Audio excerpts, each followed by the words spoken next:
के अलग अलग हिस्सों का नौजवान बड़े हिम्मत के साथ बिहार का नौजवान भर्ती होता है, ये सपना देखता है, उसकी माँ दूध पिलाती है अपने बच्चे को, सुबह दौड़ लगाता है, वो इस सपने के साथ भर्ती होता है कि अगर -50 डिग्री टेम्परेचर में सियाचिन में भारत माता की रक्षा करने की जरूरत पड़ी तो अपने प्राणों की आहुति देंगे। लेकिन आपने अग्निवीर जैसी योजना लाकर भारतीय सेना के साथ और भारत माता के साथ विश्वासघात करने का काम किया। सेना का जवान बना है हाथ में बंदूक लेने के लिए, सेना का जवान बना है भारत की रक्षा करने के लिए, लेकिन उस जवान से अधिकारियों के त्रे उठवाए जाते हैं, सेवादारी करवाई जाती। श्रीमान संजय सिंह जी। धन्यवाद मान्यवर, आपने इस अति महत्वपूर्ण विषय पे मुझे बोलने का अवसर दिया।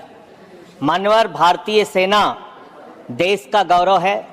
भारतीय सेना में भर्ती होना एक नौजवान का सपना होता है। मान्यवर, 2019 से लेकर 22 तक थल सेना के लिए देश के नौजवानों ने शारीरिक परीक्षण दिया, मान्यवर चिकित्सीय परीक्षण दिया, और वो परीक्षाएं पास की उन्होंने। 1,23,000 की संख्या उन नौजवानों की थी मान्यवर। और इसी तरीके से वायुसेना के लिए लगभग 7,000 नौजवानों ने परीक्षा पास की।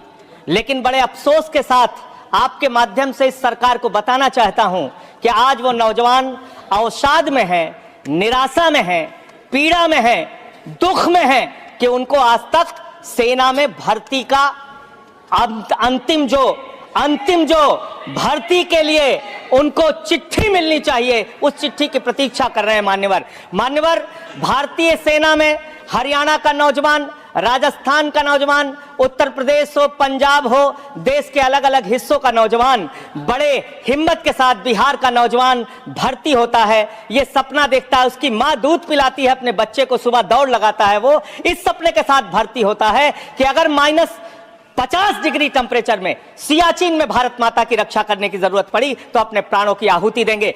+50 डिग्री टेम्परेचर में जैसलमेर में खड़े होकर अगर भारत माता की रक्षा करने की जरूरत पड़ी तो अपने प्राणों की आहुति देंगे। लेकिन आपने अग्निवीर जैसी योजना लाकर भारतीय सेना के साथ और भारत माता के साथ विश्वासघात करने का काम किया। मान्यवर, एक अंतिम बात कह के मैं अपनी बात को खत्म करूंगा। मान्यवर, एक हरेंद्र यादव नाम का सेना का नौजवान, सेना का जवान पिछले दिनों जौनपुर में मिला। मान्यवर, वो हरेंद्र यादव अपनी पीड़ा, अपनी दुख को मेरे सामने वो रख रहा था। उसने विपक्ष के तमाम नेताओं के सामने और सत्ता पक्ष के सामने भी गिड़गिड़ाया, रोया। उसकी एक ही विनती थी कि सेना का जवान बना है हाथ में बंदूक लेने के लिए, सेना का जवान बना है भारत की रक्षा करने के लिए, लेकिन उस जवान से अधिकारियों के त्रे उठवाए जाते हैं, सेवादारी करवाई जाती है। सेना में ये सेवादारी की प्रथा बंद होनी चाहिए। हमारे जवानों का सम्मान बरकरार रहना चाहिए। हमारा जवान देश की रक्षा के लिए है, भारत माता की रक्षा के लिए है, किसी अधिकारी का ट्रे उठाने के लिए नहीं है,